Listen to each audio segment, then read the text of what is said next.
It's been just over 20 years since the debut of Hiromu Arakawa's seminal manga series Fullmetal Alchemist in 2001, amid the pages of Square Enix's manga magazine Monthly Shonen Gangan, and it's been just over 11 years since its conclusion in 2010. For the same amount of time as Fullmetal Alchemist has existed, I have been observing and participating in the global community of discourse about Japanese animation, and I present this video from the perspective of an anime fan from the United States who, in being the same age as the protagonist when the anime was first shown to me, could have been considered its exact target audience. An experience of the show which I share with some of the people my age that I could find to talk about it with me, including cosplayers at anime conventions and my sister-in-law Hope. I watched all of the original Fullmetal Alchemist in English and in Japanese. I've watched all of Brotherhood. I read all the manga. I read the manga translations and also the official ones. And also Fullmetal Alchemist is the reason I decided to go to the college I did to learn Japanese, which means I met my husband there, studied abroad for 4 months, and ended up marrying him. That's a lot to owe to Fullmetal Alchemist. Fullmetal Alchemist changed my life. Late middle school, coming into high school, so I was starting my deep dive into anime. I'd seen, Inuyasha, Rurouni Kenshin, the baseline classics.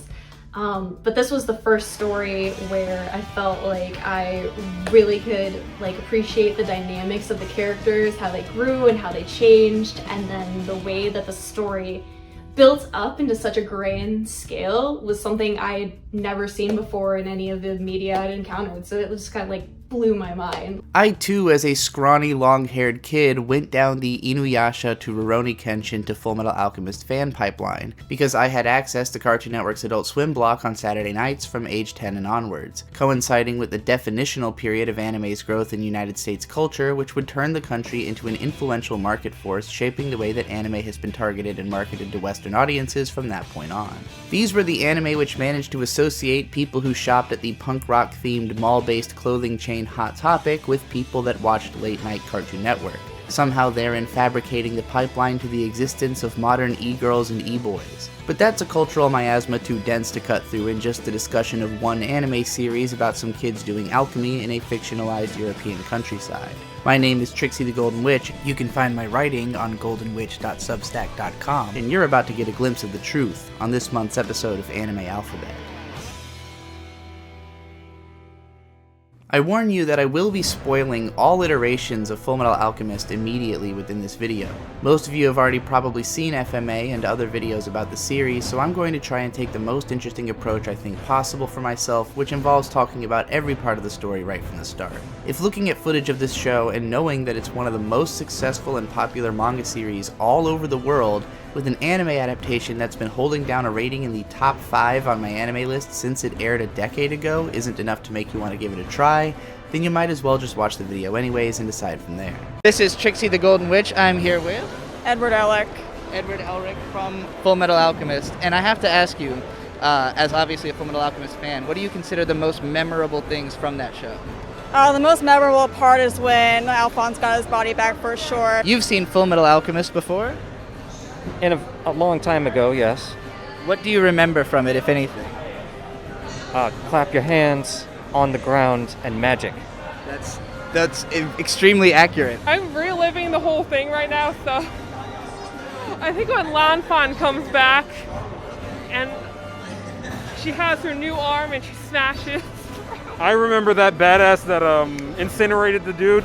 Yes. Until he was only a memory. That was kick-ass. That moment where Ed actually first sees Al through the gate, and the hands are all pulling him back, and he reaches back through. It's like, I'm coming for you. That pointing finger, that Yes. gave me chills the first time. I actually just got goosebumps. No lie, I just got goosebumps. My hair's on end. Yeah. I mean, when Al came back, I don't know. Spoilers, everybody.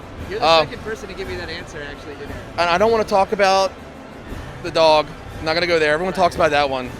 But when Al came back, man, after all that time, it hit me hard. Had all the feels. I remember I was having a huge fight with my best friend at the time. I was super depressed because it felt like my whole world was falling out from under me, and I came home from having an argument with her, and I sat down and I watched that final episode of Brotherhood, and I sat in my computer desk just sobbing out of the sheer happiness of seeing that plotline resolved and like the Elric brothers getting their happy ending where they lost a lot, obviously, but like they obtained what they had been fighting for so long, and also the inner turmoil that was going on within me probably made that emotional reaction much more heightened. But that's what I have a very strong memory of. Fullmetal Alchemist enjoys phenomenal duality by having achieved massive culturally affecting worldwide success 3 times over, but the first impression it left has been subverted by that which is left by the latter 2 successes. The manga must have already been doing fairly well with Japanese readers before the anime series debuted, running in Japan from 2003 to 2004, but the anime series was also a huge success with both Japanese and worldwide audiences, with its US debut in 2004 likewise running for a year and leading to the kind of commercial success that kept plushies of the characters in mall stores and the manga on shelves anywhere manga is sold for years to come. But for anyone who continued reading the manga from the point where it diverged from the original ending that Studio Bones made for their first go at adapting it to animation, it was immediately evident that there was a lot more to the full breadth of the story than what the first adaptation had presented, and that eventuated into what for many was becoming an even more engaging tale. Nevertheless, there were plenty of Fullmetal Alchemist fans who never continued with the manga, and plenty who didn't even finish the original show or its film conclusion, The Conqueror of Shambhala, by the time Fullmetal Alchemist Brotherhood went to air in 2009. Keep in mind that both of the Fullmetal Alchemist adaptations were launched before the manga had concluded, and that the second anime series reached its end only a couple of months after the manga did.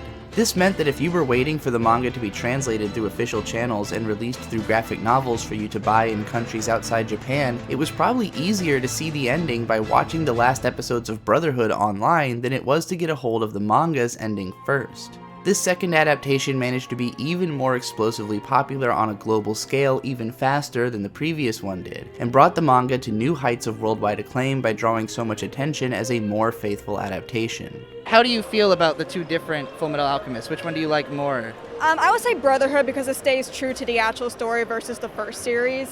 I thought it was a little bit weird, but Brotherhood, it just seems more real.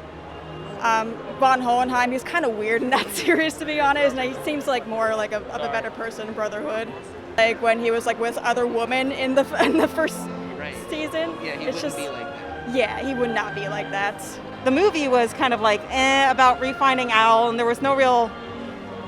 for all the struggle there was to reclaim Al, in the original anime there wasn't like a catharsis or a battle for Al to be reclaimed. It was just kind of like, click, you've achieved Al. Where in the Brotherhood / manga, you ended up with you're gonna have a battle once you come back, boy. Your body's in for it. So you realize the battle wasn't over, but it also feels more like you've earned it and reclaimed it in that way. And I feel like I like that approach to it better. I was really into like the edgy drama that the original show had that Brotherhood and the manga didn't. So like the angst element of it, when you're 13, you really dig that because you're 13. I wouldn't say that's good, and I'm not upset that it's missing from Brotherhood, but that's probably what I enjoyed about that at the time, that retrospectively probably wouldn't care for it as much. But I worry about letting the success of the more modern adaptation blur the record on the most impactful aspects of Fullmetal Alchemist's story, some of which had already cemented their cultural significance both in the manga and the original anime series long before Brotherhood established its own moments of mind-blowing hype. Essentially, I mean to assert here that every version of FMA deserves to be viewed as a classic in the same respect, regardless of which one might be the best, or most original, or more complete version of the story, because they all accomplished something differently important in their own time. I can best justify this by pointing out that if it wasn't for the extreme success of the 2003 FMA anime series, there is no way that Bones would have made the entire goddamn thing again 6 years later just to complete it with Brotherhood. And if not for the existence of Brotherhood, I wonder if we would have seen stuff like Hunter x Hunter getting readapted in 2011, or JoJo's Bizarre Adventure getting turned into what it's become starting in 2012. All of that might have been made possible by the manga just sustaining its own popularity for the duration of its run by continuing to be good. One big slight I have against Brotherhood right from the start is how it botches 2 of its first 3 episodes by creating a new anime original episode to start the show off with, and then cutting the Father Cornello 2-parter down to 1. As someone who had already seen the first half of the original Fullmetal Alchemist adaptation by the time Brotherhood went to air, I couldn't shake the feeling when watching it that Studio Bones really wanted to blow through all the stuff they'd already covered as quickly as possible, so that they could pick up with everything from the manga that hadn't been concluded or had been changed to fit the ending of their first adaptation. It felt to me as though the series expected its viewers to already have seen the first adaptation, and to view the need to pass through the rest of the early stuff in the story as a formality to get to the good stuff that we hadn't gotten to before. I hadn't caught up on the manga before watching Brotherhood, but I had read the first 2 volumes around when the first anime was getting popular, and I was already struck by how that anime reordered the storyline to get to certain points faster while pushing other points further away, and the Brotherhood anime actually mimics this behavior. The manga opens with a 2-chapter arc about Ed and Al's adventure to the town of Lior, which the first anime series pretty faithfully adapted into a 2-part episode.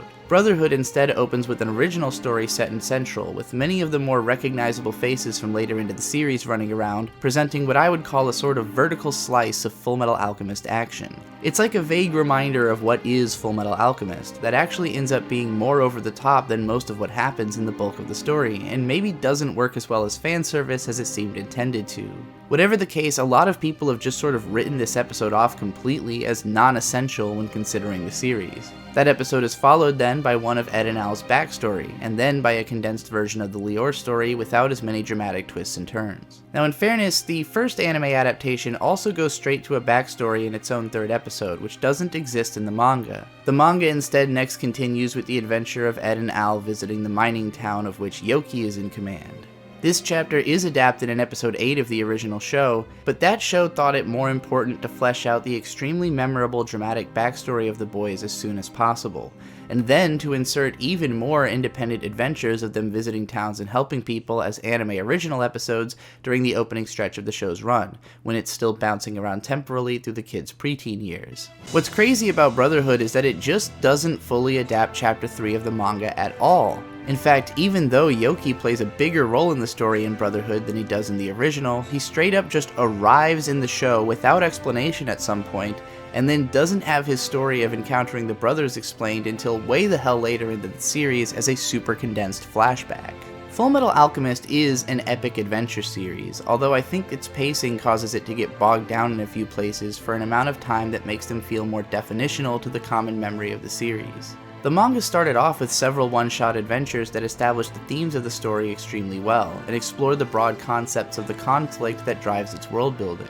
There are those who will use alchemy to seat themselves in positions of authority via guises such as religious institutions and the state military, and abuse that power at the expense of the common people.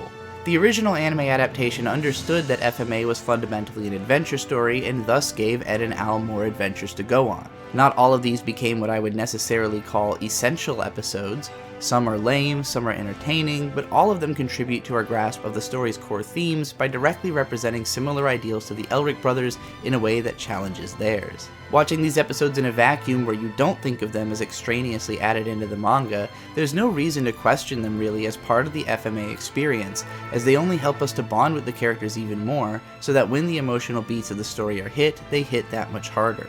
The most obvious example of this working was handled so perfectly that Brotherhood copied it from the original show, that is, creating a full episode out of the brothers' backstory early on.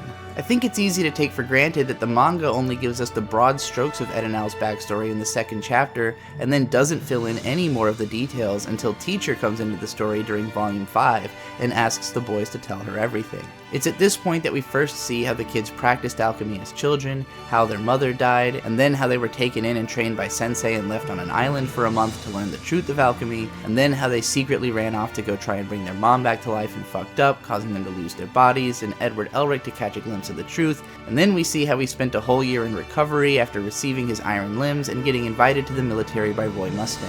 We learn all of the parts of that don't involve Sensei in episode 2 of the most faithful adaptation of the manga, Fullmetal Alchemist Brotherhood. We also learn a lot of it in episode 3 of the original show, although the biggest difference is that we didn't learn about Ed's experience of the truth from the very start. Both anime adaptations were better off for putting a fuller picture of the boys' backstory front and center in the early episodes. I think the most successful part of every version of FMA is the portrayal of these brothers' bond, and how their relationship shapes each of their fates over the course of their adventure. Focusing an entire episode just on sowing the seeds of that bond and how traumatic their shared experience truly was does a huge part in endearing us to the characters, and seems so integral to caring about the story at large that I was shocked to realize how little of it was actually revealed in the earlier section of the manga. Nevertheless, I think that Brotherhood tells the weakest version of the first stretch of the story of FMA out of any version that exists, and that the original adaptation tells the strongest version of that story. I also think it's that version of this section of the story which first cemented the impact of the franchise worldwide.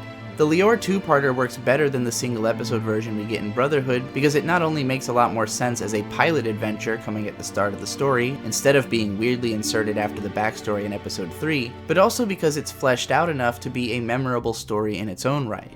Starting it off in a desert town, which is exotic to the majority of the manga's readers worldwide, and also to the visual style of the character designs, conveys the idea that this is supposed to be a globe-spanning adventure right from the get-go. It also happens to make a pretty heavy statement against the organized practice of religion, with the bad guy being an evil false religious leader, and the main character outright declaring himself agnostic in the first episode.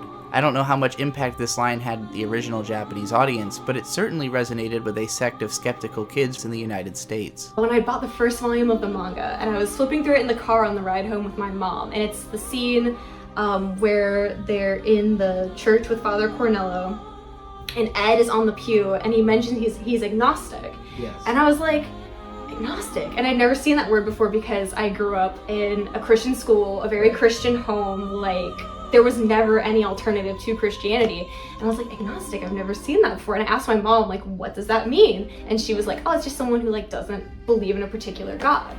And I was like, huh. And I think that may have been the point in my life when I started questioning Christianity. So Fullmetal Alchemist may have made me a godless heathen. Add to this the dramatic way that the story is told, which reveals each aspect of who these characters are as it goes. We're introduced to them as just a small kid in an oversized red coat with a cool symbol on it and a guy in a suit of armor, who can do neat little magic tricks called alchemy that let them restructure matter. But over the course of the 2 episodes, we slowly learn about how Alphonse is an empty golem, and how Edward has an automail arm and leg. These are no longer revelations in Brotherhood because we have already seen the backstory of Ed and Al in episode 2. As such, the Lior arc isn't given its original dramatic weight at all. Edward doesn't even finish Cornello by having one of his massive statues pound him into the dirt like in the other 2 versions of the story, but instead just uses one of his usual generic alchemy attacks of shooting a piece of the ground at him to take him down. The next chapter after this has the brothers on a train to Central, which gets raided by a terrorist faction fighting against the government, whose approach is also found disagreeable and put a stop to by Edward Elric. And it has no equivalent within Fullmetal Alchemist Brotherhood. That's a shame because it's the one where Ed uses a giant faucet to fill up a train car with water to beat the bad guys. Something I remembered from the first anime series, when both that and the manga were doing a lot more unique things with alchemy in their early chapters than Brotherhood does across most of its run. But the first anime adaptation added something important to this chapter when adapting it in episode 5 by heavily involving the character I think is by far most definitional to the first anime adaptation as opposed to either of its counterparts, that being Maes Hughes. In this episode we are introduced to Hughes as a badass secret agent climbing on moving trains and keeping contact with all of the important characters that we know about in the show so far, some of whom we still won't really meet properly for a bit longer in the manga. I think this episode alone does a massive amount to endear us to the character, as does the rest of the additional content centered around him over the first half of the older show. Granted, that train episode only comes right after the completely forgettable anime original 4th episode, which I know I've seen at least 4 or 5 times over the years, including just a few weeks ago, and I still legitimately don't remember most of what happens in it. This is, for the record, probably the least memorable episode of the entire Fullmetal Alchemist franchise, but I completely understand why there are people who went back to watch the older series after having seen Brotherhood and just completely lost interest right here. After all, this is what we might call filler. But what I wouldn't call filler is the additional content injected into the Show Tucker arc. In the first anime adaptation, Edward and Alphonse move in with Show Tucker in episode 6. They spend a lot more time with Nina than in the manga or in Brotherhood, while Edward studies for the anime original State Alchemist exam to the point that she is with them when they witness the delivery of Maze Hughes' baby, something which I might add doesn't happen in Brotherhood or the manga at all.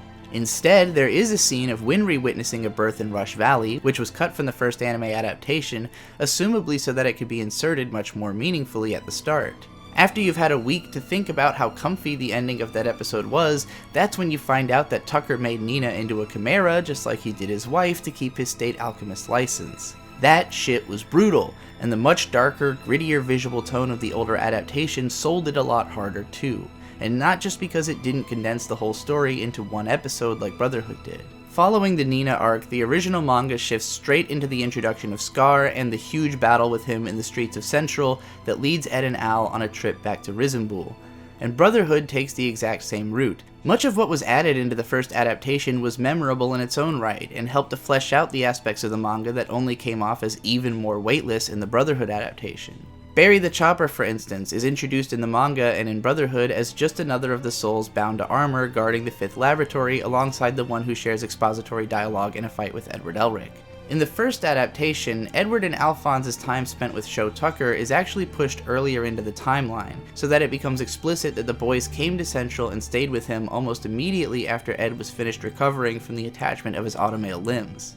Additionally added into the backstory of Ed and Al's early adventures is a bit where Ed quits being a State Alchemist after seeing what happened with Nina. However, when he and Winry both end up kidnapped by a local serial killer named Barry the Chopper, and thoroughly traumatized, Ed decides to take up the mantle of the State Alchemist again for the sake of self-empowerment. And it's then that they begin the adventure from the place that the manga would have implied it to have begun in the first place. Establishing Barry the Chopper earlier in the story not only gives a shit ton more weight to his unexpected revival a little bit later in, but also made for an incredibly memorable episode in its own right. It's been a while, but previously I loved Barry the Chopper. Oh, really? Yeah. Interesting. Because I was an edgy 13-year-old and Yeah. I thought that was cool.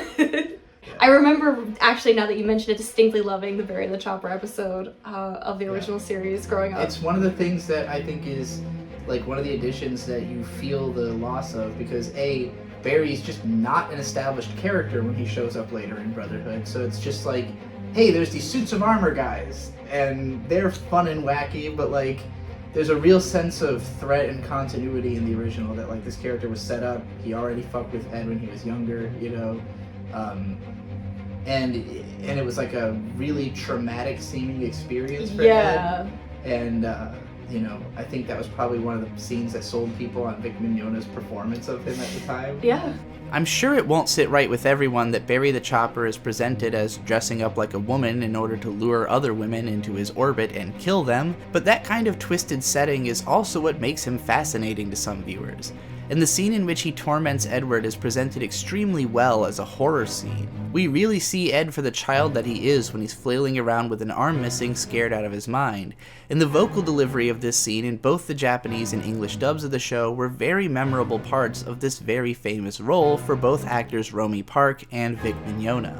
This isn't a storyline that was necessarily wrong to not include in the Brotherhood anime, but it also doubtlessly contributed to the overall impact of the story for many viewers, and still contributes to their overall impression of the franchise, regardless even of its canonicity to the version of the story which they most appreciate. Since kind of like my adult and college life, I haven't watched it since then. I did try to rewatch it with Victor and we got 6 or 7 episodes deep and kind of fell off from it. Right. And again, that might be because the tone was great for me as a teenager and not so Right. much as an adult. I don't think the episode about Mirage is necessarily all that important either, but I do think it's entertaining and unique and helped to endear me to the series as a whole the first time that I saw it on Cartoon Network. I also think it was the energy behind these adventurous side stories which was being put forth into the early video games based on the show, with memorable transmutations from the early manga and the first anime series appearing in some of those games which didn't even make it into Brotherhood. Suffice it to say that while Brotherhood didn't need all of these anime original episodes, nor even all of the adventure stories of the early manga in order to be great, as evidenced by its enormous popularity independently of those, it still may be true that those early adventures have enhanced the overall experience of Fullmetal Alchemist as a franchise. I certainly feel that this is true in particular of the additional content pertaining to Lieutenant Maze Hughes. When Maze Hughes died in episode 10 of Brotherhood, I barely felt any reason to care. He was just some bit character who talks about how much he loves his daughter all the time in that version of the story. But in the first show, he's with us all the way from episode 5 up through episode 25, a period through which Ed and Al basically grow up with him as one of their biggest personal influences, who protects them from the shadows by assigning people to look over them, and ultimately gets killed by poking his nose too deep into the mysteries surrounding them. Hughes' death was shocking and impactful in the first adaptation because it was the first time a character we were really supposed to care about was killed by what for the most part seemed like the show's main villain up to that point. And it took a whole 25 episodes to get there, amounting to half of the original adaptation. Moreover, its aftermath is one of the most compelling sequences in the whole series, when it's revealed that Roy Mustang intends to become the Führer, and that Hughes had dedicated himself to pushing Roy up through the ranks by working underneath him. This is followed by Riza Hawkeye pointing out to Roy at Hughes' funeral that he had taken everything involving the Elric brothers onto himself to his own downfall in order to keep Roy focused on everything else he has to do. Because we know more about the world and story of FMA and have spent a considerable amount of time with these characters in episodes like the anime original one where Ed and Roy have a sanctioned battle that tears up the town square, the effect of his death on everyone surrounding Maze Hughes is felt way more strongly, in my opinion, than any of the deaths which occur in the entirety of FMA Brotherhood. One of my favorite scenes in all of FMA is completely original to the 2003 anime. In both the manga and in Brotherhood, the visit to Fifth Laboratory is briefly revelatory, but ultimately amounts to a fight with a couple of souls attached to suits of armor who reveal that prisoners were used in experiments to create Philosopher's Stones within that laboratory, as well as that it's possible for Edward to have manipulated Al's memories when binding his soul to his armor, leading in the next chapter an episode of those versions of the story to Al having an existential crisis and briefly questioning his entire reality, which is one of Al's most memorable story beats from the early run. But everything about the Fifth Laboratory is fleshed out so much more in the original anime series. Barry the Chopper had already been a memorable anime original part of the story, and was therefore automatically more interesting when reintroduced than he could have been in either other version. Next, the staging of Ed's fight against the pair of brothers in their own suit is so much more weighty and dramatic with the darker tone and more cinematic storyboarding of the original show. Add to this that when Lust finally executes the older brother, it isn't immediately after his battle with Ed like in the manga and Brotherhood, but instead immediately after reintroducing Sho Tucker, who has become a chimera working within the laboratory for the homunculi as a means to develop the science to bring his daughter back to life in what to him is her ultimate form, the one that survives in his memories, while helping to explain to Ed his situation of being forced to create a Philosopher's Stone right here on the spot, right after having learned that Philosopher's Stones are made with human lives, and without even knowing that they have gathered a room full of prisoners, including Zolf J. Kimbley, the ally exploder, in the room above. When Kimbley performs his favorite activity of making people explode, he ends up disrupting Ed's transmutation circle and revealing to him the truth of what he has been building. But as Ed will eventually tell us outright, he truly considers that this room full of prisoners would not have been too steep a price for him to pay to bring his brother's body back in that moment. This whole series of dark reveals and reincorporated elements that were more powerful for how they were thoroughly established in that show made this an incredibly gripping set of episodes. But the biggest payoff we get here is actually in the characterization of Maria Ross. For the period leading up to Ed and Al's adventure into the Fifth Laboratory, we see this character acting as the only sensible motherly figure in the kids' lives, who notices how unsupervised and endangered they are with a level of concern above the capability of the other military personnel assigned to them besides perhaps Armstrong, all of whom are allowing them to continue with their research in their own way. She thinks she has finally put the kids to bed before they sneak out to go to the fifth lab, and the hours it takes for her to find out where they are and to get there amount to nearly 3 episodes. 3 weeks worth of dramatic content in the original show, which all comes to a head when Edward Elric accidentally steps into some of the red liquid and his alchemy starts going out of control, until Maria Ross finds and embraces him, calming him down and getting him out of there. When Maria comes up and hugs Edward, there's a sense that he has unwittingly gotten exactly the thing he's really looking for at the bottom of it all, which is the embrace of his mother. Ed and Al didn't have a father in their lives and lost their mom before they were ready to imagine a world without her. Ed and Al have a lot of philosophical and technical knowledge about the workings of nature, but they are totally unprepared for the complicated world of humans, having grown up entirely under the supervision of like 2 other people in the backwater town of Rizambul. Roy Mustang is the one who invites them to become a part of the real world under the supervision of himself and his direct underling Hughes, because he is an extremely powerful, influential, and ambitious man who sees the insane potential of the young boys and wants to keep them close to the chest. But no one under his command truly has time to take care of these kids, and the first people that they get shacked up with end up being Sho Tucker and Nina, so the government's attempts to protect the boys aren't really going all that well, which is what compels Roy Mustang to give them random busywork adventures away from the bullshit going on in Central and with Scar to keep them alive. That is why it comes to the duo of Maria Ross and Denny assigned to the boys by Hughes to be the first people specifically tasked with watching over them. And Maria is the first to take this responsibility really seriously, actually becoming aggravated at the way that these children are being allowed to overexert themselves by everyone else. That's why she has to be the one to come in and finally settle down Edward Elric during his alchemical overload. And it makes for a more powerful scene than her simply arriving to carry Edward off after his encounter with Envy. I think the storyboarders of the anime-inspired Avatar: The Last Airbender must have agreed, because this scene is echoed very closely in the one where Katara hugs Aang in order to stop the overload of his avatar power. I have shared now the reasons why I consider the first 35 or so episodes of the earlier FMA adaptation to be more impressive than both the story of the first few volumes of the manga and the first 13 episodes of FMA Brotherhood. But from that point on, the first adaptation diverges heavily enough from the story of the manga and Brotherhood that they can't be talked about so purely by comparison anymore. I think the anime's writing staff continued to pull ideas from the manga as it progressed alongside the anime's run for as long as they could, while introducing original villains Frank Archer and Dante, as well as the anime original versions of Sloth and Wrath, to bring the anime to its planned conclusion. In both takes, Greed's gang kidnaps Alphonse Elric because Greed just wants to have him, being a life form he aims to understand and possibly emulate in keeping himself immortal. Greed gives a speech about how greedy he is, and then Edward and Izumi track them down and start an all-out battle against Greed's squad, which leads everyone to fighting in the sewers, while Alphonse carries around the snake Chimera girl inside of him. I want to take some time to address now how I think this arc is handled excellently in every version of the story. I think that Hiromu Arakawa's aesthetic sensibilities and the way that she paces her drawings leads the Fullmetal Alchemist manga to have the loudest, most traditionally shonen manga feeling out of all versions of the story.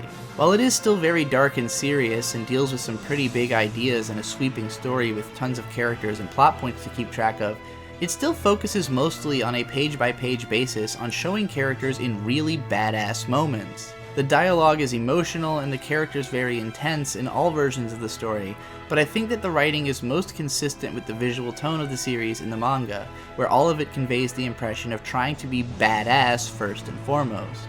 I will also argue that Arakawa's art suffers the most when she tries to draw highly physical action scenes, which is probably why she wanted to draw alchemy action and deliver a more heady, dramatic story in the first place.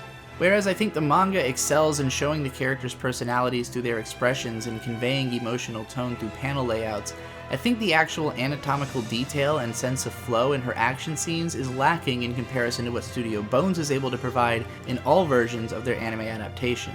The scenes are differently badass in both of the anime adaptations from how they are in the manga, making it a great case study of the strengths of each version of the story. What made the first anime adaptation most special was the sense of realism in its setting and character development, and the darkly horrific tinge added to the extremely traumatizing events of the story by its more desaturated color palette and cinematic shot compositions. In this arc, however, even Brotherhood takes on a much darker tinge than the imagery in the manga by way of its own muted color palette to sell the sewer environment, and because of the sense of weight and momentum given to the movement of the characters by the animation during the more physical fight scenes. When watching FMA or Brotherhood, the most memorable part of Greet's introductory speech is likely to be the over-the-top manner in which his different voice actors delivered the monologue. However, in the original manga, it's without a doubt the way that Arakawa draws his face and the way that the panels are framed across those pages that makes it stick out. The anime couldn't have quite recaptured the feel of these pages without having to emulate the framing of a manga page for that scene, which wouldn't fit with the more naturalistic feeling sense of cinematography that both versions of the anime are going for. Nevertheless, even if the words and their delivery are only as memorable in the anime as the illustrations are in the original, the action animation of Brotherhood certainly sticks out more than the manga. The action animation is excellent in the original series as well, although this scene doesn't quite end up building to the same satisfying conclusion that it does in Brotherhood or the manga, which is partly because of the fact that this arc dovetails into some reveals which were too far afield of what the anime series was already in the middle of setting up with Dante, Sloth, and Frank Archer for it to have any room inside of that anime adaptation. And so the ending of this arc was completely changed to its own satisfying, if less consequential, conclusion in the long term of the story. You see, in the manga, Führer President King Bradley and Armstrong show up at Teacher's place to interrogate them about how to find the Elric brothers, and end up finding their way into the brawl with the Greed Gang before Bradley just absolutely mows his way through all of them. Really, the point of this arc more than anything was to establish the extreme danger and multifarious ambitions of the Führer, whom we now know to be a homunculus working for the mysterious father, who sacrifices his older brother Greed for father to consume. Most of that doesn't happen in the first anime. Greed instead is drawn to Dante's mansion, where it turns out that some of his bones are being kept, and we learn that if a homunculus is in the vicinity of their original body, then it makes it harder for them to maneuver, only after an incredibly badass fight between Greed and Edward. This is one of the first animation cuts I remember from the Sakuga AMVs I started seeing in like 2007 from now legendary Bones resident fight animator Utapon. Ed ends up having to kill Greed, which actually kind of fucks him up because Ed and Al have managed to hold on to the high position of never actually getting pushed to murder by anyone else in the story up to that point. So it does have a little bit of emotional impact. But really the Greed storyline ends up getting wrapped up like more of a side plot in the original adaptation. Suffice it to say that Greed's fight with Ed was part of what made the first anime adaptation legendary, while the stunning realization of Bradley's true power was a legendary moment in the manga and in Brotherhood. However, the implied consequences of this revelation extend much farther into the world of Brotherhood's story, because so much more of it was to be established beyond that point in the story. By this point in the first show, it is about ready to start tying up a lot of its loose ends. The mechanism which the writers constructed for this purpose is unfortunately the character Frank Archer. I don't know if you remember Frank Archer. I do, yes. He's the worst. Just the worst anime character ever. He shows up and he's like, hello, I'm an anime original character and I'm here to ruin everything. God. And then he turns into a robot. Yeah, that's right. Oh, wow. A lot of people probably just had that moment watching this. That's nostalgic. Yeah. Frank Archer is easily the worst thing about the original FMA, basically showing up after the death of Mace Hughes to contribute wherever necessary to the evil doings of the military, in place of whatever justifications hadn't yet been cooked up by those setups in the manga. What I mean by this is best observed with his insertion into the Greed arc. In the first FMA, Frank Archer is the one who goes with Armstrong to Teacher's house in search of the Elric brothers instead of King Bradley. The same thing happens as with Bradley, except Frank is interrogating the husband instead. But whereas Bradley came off as oppressively charming in this scene, Frank is always portrayed as a miserable creep. It's for this reason that it doesn't sit right for Armstrong and the husband's muscle-based bonding to convince either of them that they ought to be acting out the demands of a slimeball like Frank Archer. I just don't believe either of these characters would back that guy up in the way that they might back up King Bradley. The writers hadn't gleaned enough yet about Hohenheim's personality to wring much interest from him, so he ends up feeling like a sort of half-baked character only included in the story because he would have been too big a loose end not to tie up before the end. This anime series doesn't introduce Father and doesn't hint at the existence of a hulking sloth because it has already been building the Führer's secretary as this show's sloth, and it doesn't introduce the characters from She in the very next chapter as the manga or Brotherhood do, nor does it ever for that matter. In fact, by talking about the Greed arc as though it came directly after the arc with Teacher like it did in the manga, I've completely forgotten to mention the short anime original arc in between, in which Teacher returns the boys to the deserted island, and they discover a feral child that turns out to be the homunculus Wrath in this version. He also turns out to be a composite creature of Teacher's malformed child whom she thought she had offered up to the gate, and Ed's arm and leg which he thought he had rendered to it likewise. We learned from his existence that in this version of the story, all of the homunculi were born from attempts at human transmutation, which I actually think is a pretty badass twist. After the Greed arc, the Elric brothers find out that the Ishbalan people were apparently close to discovering how a Philosopher's Stone is made and may have clues into how it could be done without having to sacrifice people. And so they go back to the town of Lior, which has not only become a civil war zone which the government is trying to keep a cap on while the sins tempt them into starting a repeat of the Ishbalan massacre, but also an Ishbalan hiding place where Scar currently resides. To make a long story short, Frank Archer and Kimberly team up with the homunculi to try and start shit between the military and the people of Lior, which can cover up their creation of another massive Philosopher's Stone. Scar kicks Kimberly's ass, but Kimberly turns Alphonse into a time bomb that can only be stopped by changing the material composition of Al's body, while Ed is somewhere else. Scar basically decides, fuck it, there's no one in this entire world I respect more than Alphonse Elric, and we've evacuated a bunch of our people, so it's mostly soldiers left, so I'm just gonna sacrifice myself and everyone else here to turn Al into the Philosopher's Stone. And so he does that. I think this is completely bonkers as a plot development from the perspective of Scar as a character just deciding to sacrifice everyone in Radius to turn a kid into a Philosopher's Stone, as though that couldn't possibly go wrong to lead to any further problems before piecing out, but I also think it's a really awesome idea, and a solid gold transmutation of the implicit body horror behind Al's character. This is a kid who's done better to conquer his feelings of dysphoria between his mental and physical experience than his brother that only lost an arm and a leg, and yet he is still prone to bouts of utter existential dread about the nature of his humanity, and now turned into a living alchemy bomb that his own brother is worried about even touching. That's brutal, and with a full-scale Philosopher's Stone finally extant in the plot, it's only a matter of time before someone tries to use it in a way that lets the story come to an end. The actual ending of the FMA TV series is very complicated and difficult to talk about because it involves several characters giving confident speeches about things that I'm pretty sure are incorrect in the context of the show, and so it could potentially lead to some argument about what is or isn't true regarding the laws of alchemy. Everything comes to a head in this underground town which had previously been sacrificed to create a Philosopher's Stone and was fed into Dante's body to keep her alive. She gives a big speech about how equivalent exchange obviously isn't real because life isn't fair and people are always losing shit and gaining shit disproportionately who don't deserve it. I find this to be a very strange argument because it hinges on the idea that there is a deterministic system of judging morality which has to maintain equilibrium, which has never been presented as part of the system of alchemy. This just seems to be Dante's warped justification for why she gets to be unyieldingly evil, but it's provably untrue by the fact that she won't accept how her body keeps deteriorating more every time she reincarnates. If the fundamental principle of equivalent exchange can be boiled down to all is one, one is all, then the conclusion which Sensei comes to after failing the human transmutation of her child and witnessing some of the truth seems to be that alchemy is dangerous because we don't really understand the full breadth of what is included in all. As Edward famously points out in the first episode, the components that make up a human body are easy to come by in abundance, but the components that make up a soul are impossible for us to ascertain.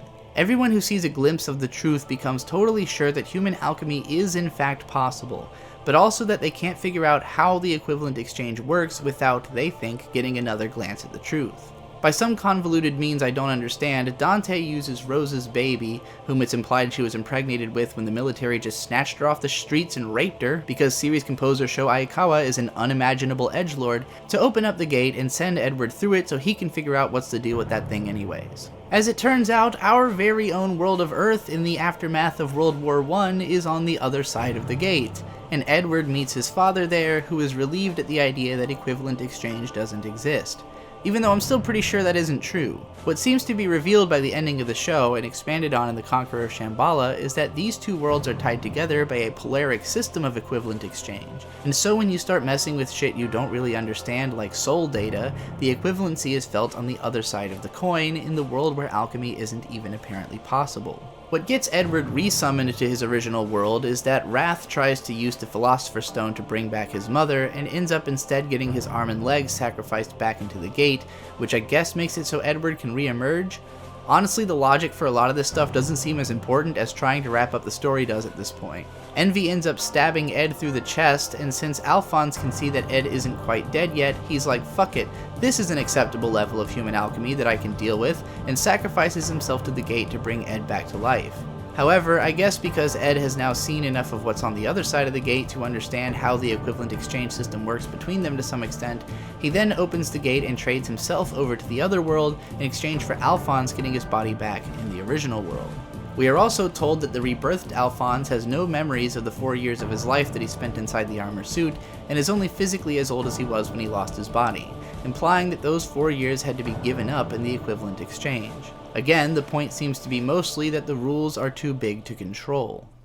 So in the Conqueror of Shambhala movie, Edward is hanging out in 1917 Germany, where an anti-Jewish sentiment is growing, and the version of Alphonse that he's been hanging out with is just a young rocket scientist getting scouted by a dangerous regime. Meanwhile, Alphonse in the original world keeps having dreams where he takes control of a suit of armor in the world where Ed is living and helps him out for a little bit, which is in fact actually happening from Ed's perspective. By the end of this very complicated movie, there's a bunch of other transmutation self-sacrifice fuckery that all eventuates into the real-world Alphonse getting killed right when Edward comes back there, having saved his own Alphonse. And then the original Alphonse sends himself to the real world as well, so that he can continue adventuring with Edward, even if it means abandoning his homeworld and the practice of alchemy. It's, I guess, what you'd call a bittersweet ending, but Ed and Elle at least have their bodies back and a new lease on life to hopefully not just get killed immediately during World War II. I've skipped over a lot of things about the ending of the original FMA to highlight the good stuff, but I can't let us off the hook without talking about Frank Archer. You see, Frank had half died in the creation of the Philosopher's Stone at Lior, but he comes back with a vengeance by storming HQ with a mostly cybernetic body on a mission to kill Roy Mustang and anything else that happens to be around. Frank Archer has always existed purely to antagonize whatever character needs something to keep them busy for a second, and he manages to do that for a variety of characters in the episodes of his rampage. I can't say I'm impressed with the results of Roy's storm the president's house by myself plan, nor with the dramatic twist of Frank Archer showing up right as Roy is leaving the house and right as Riza is running up to murder him from behind to shoot Roy in the face so that we can think he might be dead for about 15 minutes before we see him with an eye patch. I think there's a lot to like about the first FMA adaptation, even in its extremely dense and different ending and in the film conclusion, just like there was a lot to love about the series up until that point, even if all of it could be considered flawed for any number of personal reasons. Here and there are boring, forgettable episodes, bizarrely written, over-emotional character interactions like everything involving Winry, particularly in Rush Valley, plot twists that have no purpose but to be edgy, and some incredibly shitty anime original villains. I don't know who in their right mind would have made it this far into this video never having seen any incarnation of FMA and who is still considering giving it a try, but if I had to tell you where to start, I would pick the first anime series. I know there are plenty of purists who would likely suggest that reading the manga first is always going to be the best experience, and I certainly wouldn't think it's wrong to choose that instead, but I think it also becomes harder to appreciate the original show once you've already seen how much farther the manga ends up going past what that show covered, and that a lot of what it fleshes out just wouldn't seem like it mattered all that much in the grand scheme of things to someone who knows where the story is supposed to go later. If you approach FMA as if it wasn't supposed to go anywhere later, I think it is still a pretty enjoyable show. As well it had to have been to have had the international acclaim that it already did before the manga or Brotherhood became popular worldwide. To me, it's like an 8 out of 10 show that ends up becoming maybe more like a 6 out of 10 after it runs out of the manga content to adapt. Consider Brotherhood a straightforward 7 out of 10. It's true that there's a lot more to the story of FMA than what the first show covered, and that a lot of it is great, and that a lot of it is kinda mid or just drags or doesn't stick out in my memory as anything all that interesting. Aside from how it bulldozes through the early part of the story so it can start introducing new characters, I find the presentation of the anime series to be flat as compared to both the original show and the manga, which in fairness are pretty tough competitors to be up against. As I've established before, I think Hiromu Arakawa's strengths lie in the very emotive character art and use of layouts and pacing between panels to create a constantly noisy and exciting manga. It's usually a pretty frantic page-turner, with plenty of action that I think translates extremely well to animation in both adaptations, even though neither anime is nearly so committed to being fun and badass as the shonen manga which they adapt. Brotherhood, copying the manga most directly, is therefore more dependent on maintaining the sense of constant excitement and action that the manga has, and there I think it very often fails. There's a piece of background music in Brotherhood that just about drove me completely insane on my latest rewatch of the show, and I'm sure that some of the more music-sensitive viewers are cringing in awareness already. It's this very repetitive, dramatic build-up song which layers on more and more instruments and builds to an incredibly obnoxious, siren-like climax during almost every single tense sequence in the entire goddamn show. And aside from being overplayed and sounding terrible, it also makes the flow of every tense scene predictable, because the editing tends to be timed around the music, which also means that the characters talk extra slow while the camera does a lot of panning to match the length of the music. All of this slows down the pacing of the series considerably compared to the manga, which, while very long and fairly wordy for a shonen action series, is nonetheless a brisk read by comparison. Not every 65 episode anime necessarily feels its length the way that Brotherhood does, at least up until it suddenly rushes to climax for the last 14 episodes. Some of the problems I have with the story as a whole do spring from the original manga, and I think there are plenty of substantial additions to the story made by its adaptation in Brotherhood, such as a multitude of incredible animation cuts, a really interesting color aesthetic, and another reason to listen to Romy Park and Kugimiya Rie, who are two of my favorite seiyuu. But I can't confidently say that I think it is a better experience of the story than reading the manga is, nor do I think it's as good of an actual TV show and piece of cinema as the first anime adaptation. We do get introduced to fleets of new characters in bursts throughout the manga, such as the characters from Shi around this part, but these characters are thrown straight into the thick of participating in huge group battles alongside all of the other main characters at an ever-increasing number of crash points over the course of the series. Basically, FMA develops an arc structure pretty similar to most other long-form battle-focused shonen manga, in that it continually spends periods of time setting up reasons for why as many of the main characters as possible are about to find themselves involved in a massive battle, and then showing that massive battle, which then has consequences for certain characters at the discretion of the author's feeling of doneness with them. The next process of encounters ends in Lust sort of leading herself to her own demise. She seemingly thought she could lure a bunch of the main characters in and destroy them all at once, but her plan backfires and Roy Mustang ends up charcoaling her. I don't know if Arakawa has a fetish for Roy Mustang destroying women with fire, but she sure did end 2 arcs in a row that way. I don't think Lust ended up being nearly as complete or memorable a character in this version of the story for dying here so early. Again though, this is merely the climax of a several chapter arc of other characters having battles. There are always reasons for everyone but the dead to retreat from these encounters, but it starts to become very routine that you're going to see most of the relevant characters fighting in almost every arc, because at this point the manga is most dedicated to creating dramatic encounters between as many of its characters as possible that reinforce their reasons for wanting to deal with one another until the time comes for them to finally indeed be dealt with. Let me skip straight to the next part of the manga that I found to be especially interesting, both in what it reveals in the story and how it contributes to its central themes. Edward, Lin, and Envy are all swallowed by Gluttony, who has unlocked Gaping Dragon mode, and we learn has a Kirby-like meta-universe inside of his belly. Apparently this was the product of Father trying and failing to create his own Truth Gate, and instead creating a place described as between reality and the truth that doesn't exist. How Ed determines they can escape then is by opening the Truth Gate once more and using it to traverse back to their own reality. Straight up, I have no idea how this makes any sense as something to assume, but it ends up working, so at the very least, some inkling of the idea that different dimensions are accessible to the gate was also kind of established in the manga. This realization comes after Ed learns of Envy's true form, which is the product of a compression of a huge city full of people into a giant Philosopher's Stone. Envy psychologically torments Ed by forcing him to confront the pleading souls inside of his body, but in the end assures Ed that these souls are dead and can never be human again, so that Ed will use them in exchange for their ability to access the gate, which he does. My favorite thing about this scene is how it reveals the undercurrent of insecurity running through all of Envy's actions, which contributes so much to his hatred of Ed. Envy doesn't want to be seen for the miserable product of unyielding evil that his true form was born as, and so he spends all of his time transforming into different people. The main form he chooses is purposefully androgynous, and we are even told by Ed in this chapter that the hermaphrodite is the alchemical symbol of the perfect life form in the image of God. Envy wants to be his own symbol of aesthetic perfection, and is probably driven insane by Edward's insecurity over being small when he is so clearly insecure about being large, or perhaps truly for being even smaller in his truest form. I think it's pretty obvious what Envy is doing by calling Edward a chibi all the time while choosing to be only a couple of inches taller than him. When Envy ceases tormenting Ed, it is because he's annoyed that someone he sees as a lower life form is expressing pity for him, when he's dedicated every aspect of his persona to making sure that no one ever does that. In the wake of their collaboration comes another of the most memorable scenes in the manga and in the Brotherhood adaptation, when Edward gets a moment in transit between the gates to see his brother's body alive inside the gate space, and points his finger through the door in a promise to return. I wasn't too surprised when this scene and the scene of Hal getting his body back were the answers I got when I asked people what the most memorable part of FMA was. The definitional answer to that question seems to be the existence of its two main characters. Is Edward your favorite character in Fullmetal Alchemist? Yes, he is. What is your favorite thing about Edward? I kind of like how he's just, had to grow up really fast just to take care of his brother, and he's the most serious character in the series.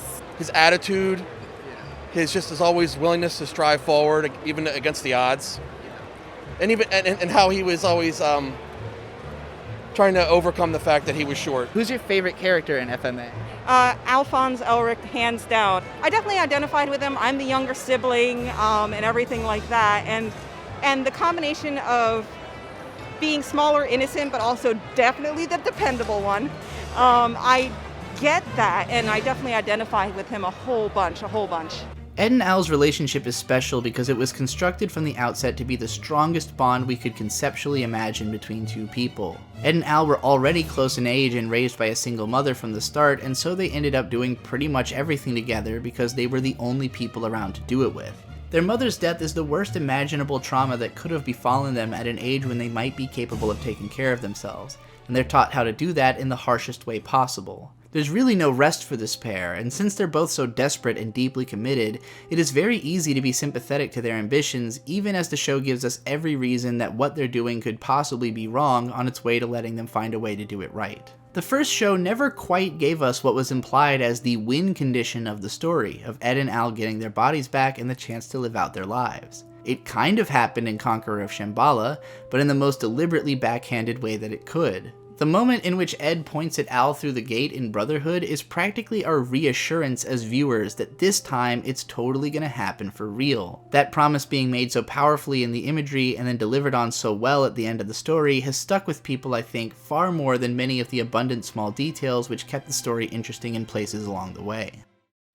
If I had to pick a core theme out of FMA besides equivalent exchange, I think it's about how the sins of the father wind up affecting the child. Or perhaps the exploration of how authority entails an abuse of power that is almost unavoidable in a world of the blind leading the blind. Ed and Al's lives are what they are because of the corruption that is systemic in every power structure governing their world, and all of the worst problems with their world can be traced to one entity known simply as Father. Most of the main characters in FMA are either ambitious figures attempting to succeed where authority fails, or assistants to those ambitious people, like Riza Hawkeye, Lanfan, and Alphonse Elric.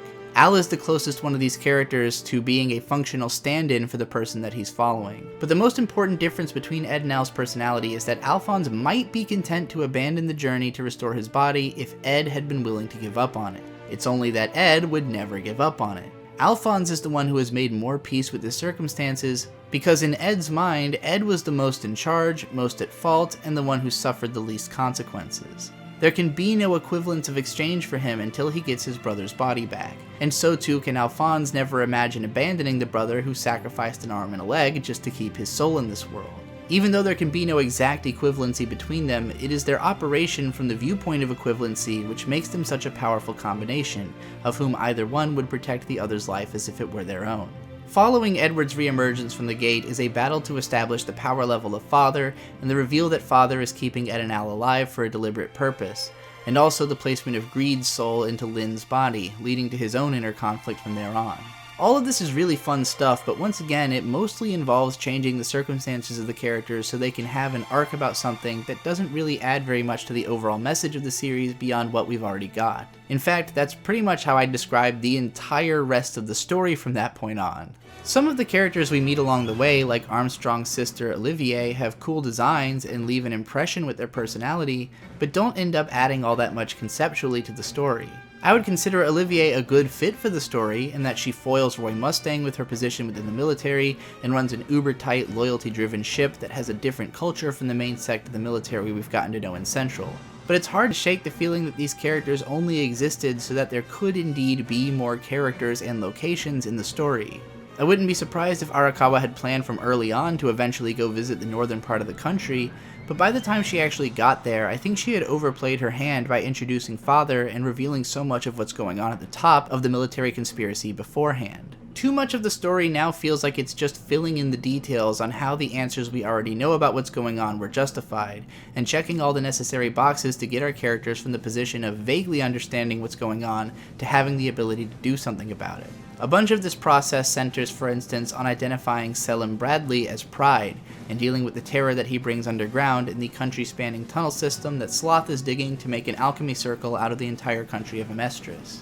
Each of those characters are cool reveals in and of themselves, and a lot of what happens from here on out is conceptually entertaining, but it just doesn't do anything to change the understanding of the story that I already had from what was implied in its earlier half. The only bit I would consider particularly necessary is the backstory of Hohenheim and Homunculus, which kicked off all of the events in the story and which will play into how Father is defeated in the end. Between that backstory and that ending is a preposterously massive series of final battles between all of the important characters. Some of these are plenty entertaining, like Scar going up against Wrath for some reason, but don't usually stand out as defining moments for the characters. By far the best thing to come of this whole climactic battle gauntlet is the scene of Roy nearly finishing off Envy, before every person he truly cares about surrounds him to talk him down from doing it, even though every one of them has as much reason to hate Envy as Roy does. Everything between Ed telling Roy that he can't be a great ruler with that expression on his face, and Envy's long rant about how Roy would have been right to kill him, building to his suicide over the thought that the most pathetic creature in his world, Edward Elric, has the gall to feel pity for him, is really good. Envy, to me, is the real bad guy in both versions of the FMA story, and nothing involving the people pulling his strings in either version is nearly as interesting as the way that he is portrayed as a character. I really do suspect that the latter part of the manga may have been defined more by what kind of characters Arakawa wanted to draw than it was by making total dramatic sense. There's a point at which Ed helps out a couple of guys who are working for Kimberly, and the two of them, along with a couple of Chimera guys, all just sort of slip their way into the story as extra fighters surrounding Ed and Al for the last couple of arcs, seemingly just because Arakawa needed to draw even more large buff men. I don't think Arakawa even concerned herself with trying to make characters introduced so late into the game have as much impact as those who had been around from the start. And basically everyone that's ever been in the show and hasn't died yet finds themselves clashing against someone else during the final climactic battle.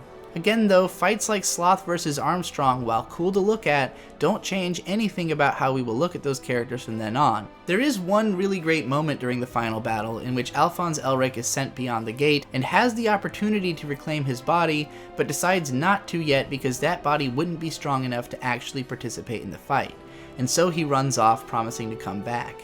Even if this might be exactly what we'd expect from Alphonse, to see him actually faced with the opportunity and turn it down to go back to fight for his friends is as definitionally Alphonse as it can get. After Father is dead, Hohenheim offers to let Ed sacrifice him to get Al's body back, but Ed figures out he can do one better and instead sacrifices his personal access to the gate and therefore his ability to perform alchemy in order to get Al's body. The notion of this is about as happy a thing as could acceptably make sense for an ending to the series, and from there we have extensive and usually satisfying resolutions for all of the characters. Something which did interest me is this story's answer to the logic of equivalent exchange. We learn more about the idea that there are multiple approaches to alchemy with their own understandings of its logic from Mei Chang, and in the end, Al reserves to learn more about how those different understandings can be cross-referenced to improve alchemy, even stating that his current thinking on the matter is that the key to alchemy may be in actually submitting more to an exchange than what you expect to receive in return. I certainly think it's a more mature way to view life, as you never know what really equivocates the rearrangement of matter and its effect on the rest of the surrounding matter. Most of the characters and events that I found to have the most impact in the story of FMA had their biggest effects immediately upon establishment. We understand all of what makes Roy Mustang cool by the time of Hughes's death, and so until the completion of his arc when he spares Envy's life, he's mostly just in the story to continually be a badass whenever called for. Likewise with Scar, who is an awesome character in concept alone, as a retribution-seeking victim of genocide with an arm that brings destruction, slowly getting humanized by the other characters in the story. But again, this just means that he's in the story being a badass until the conclusion of his arc, which in this version involves having killed Winry's parents, been forgiven by her, and then killing King Bradley and purifying a transmutation. I guess I mean to say that everything I really liked about FMA was established pretty much by the time we got the full backstory on the brothers from Izumi-sensei, and that the rest of the story from that point in both adaptations feels kind of like a formality. I am not surprised that lots of different characters from this show are popular with different audiences, because most of them are aesthetically cool and have enough unique details to their story that they might resonate more strongly with different readers. Who's your favorite character in Fullmetal Alchemist? Lanfan. I cosplayed her a long time ago when she first appeared in the manga. That's awesome. But a lot of the broad metaphors that they represent are the same. There's a whole lot of characters that weren't strictly necessary to this story to make it compelling or to deliver on its themes. Personally, my favorite character is easily Izumi-sensei, followed by Alphonse, Edward, Maria Ross, and Armstrong, even though Roy Mustang and the lovable Riza Hawkeye steal a lot of the best scenes. Envy was by far the most interesting villain, and both versions of the story had their share of iconic moments that linger in my mind. I probably would have completely forgotten about Lanfan coming back with an automail arm and elbow-dropping gluttony in the brain if that one cosplayer I talked to, Radio Minmay, hadn't cited it as her favorite moment in her current reread of the manga. And so I cannot discount the moment-to-moment entertainment value of the manga and the massive number of parts that different viewers will probably connect with. But for me, those were only the parts that I've discussed already.